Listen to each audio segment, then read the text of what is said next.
Hi friends, welcome back to Snehitha kitchen. ఈరోజు video వచ్చి చింతపండు పులిహోర. గుళ్ళో ప్రసాదంగా కొంచెం పులిహోర పెడితే తినేసి అబ్బా ఎంత టేస్ట్ బాగుందో, చాలా కమ్మగా ఉంది, దీన్ని ఎలా చేస్తారో అని అనుకున్నారు కదండి. అలాంటి ఆలోచనలు ఏం లేకుండా చాలా తక్కువ టైంలో ఈ పులిహోరని ప్రిపేర్ చేసుకోవచ్చండి. అది టెంపుల్ స్టైల్ టేస్ట్ వచ్చేలా ఎలాగో చూద్దాం రండి. ముందుగా ఒక బౌల్ తీసుకొని ఇందులో 50 గ్రాముల వరకు చింతపండును శుభ్రం చేసుకొని వేసుకోండి. ఇప్పుడు ఈ చింతపండు మునిగేంత వరకు వాటర్ పోసుకొని పక్కన పెట్టుకోండి. ఇప్పుడు పులిహోరలోకి పొడిని ప్రిపేర్ చేయడానికి స్టవ్ పైన ప్యాన్ పెట్టి 1 టీ స్పూన్ మెంతులు, 1/2 టీ స్పూన్ మిరియాలు, 1/2 టీ స్పూన్ జీలకర్ర, 1 టీ స్పూన్ శనగపప్పు, 1 టీ స్పూన్ మినప్పప్పు, 1/2 టీ స్పూన్ ఆవాలు, 1 టీ స్పూన్ ధనియాలను వేసి వేయించుకోండి.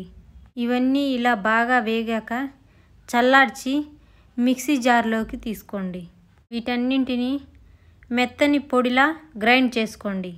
మనం నానబెట్టుకున్న చింతపండుని ఇలా బాగా పిసికి పిప్పిని మొత్తం తీసి పక్కన పెట్టుకోండి.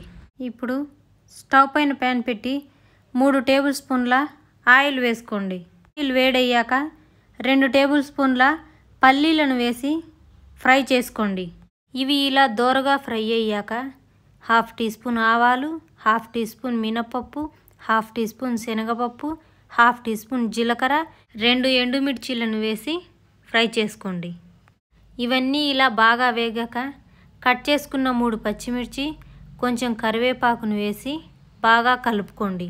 అన్నీ బాగా కలిసేలా కలుపుకున్నాక 1/2 టీ స్పూన్ పసుపు, 1/2 టీ స్పూన్ సాల్ట్ను వేసి బాగా కలుపుకోండి. ఇప్పుడు మనం తయారు చేసి పెట్టుకున్న చింతపండు పులుసును వేసి ఒకసారి కలిపి ఉడికించుకోండి.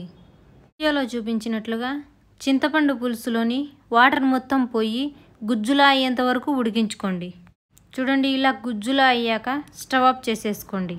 మనం ముందుగా ఉడికించి చల్లార్చి పెట్టుకున్న అన్నంలోకి మనం తయారు చేసుకున్న పులిహోర పులుసును వేసి మొత్తం కలిసేలా బాగా కలుపుకోండి.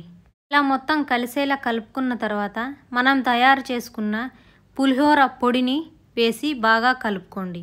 అంతేనండి, కమ్మనైన చింతపండు పులిహోర రెడీ అయిందండి. మీరు కూడా నేను చెప్పిన కొలతలతో ఈ చింతపండు పులిహోరని ట్రై చేసి టేస్ట్ ఎలా వచ్చిందో కామెంట్ చేయండి. ఇలాంటి మరిన్ని వీడియోల కోసం స్నేహిత కిచెన్ ఛానల్ని సబ్స్క్రైబ్ చేసుకోండి. మీ ఫ్రెండ్స్కి, ఫ్యామిలీ మెంబర్స్కి ఈ వీడియోని షేర్ చేయండి. Thanks for watching.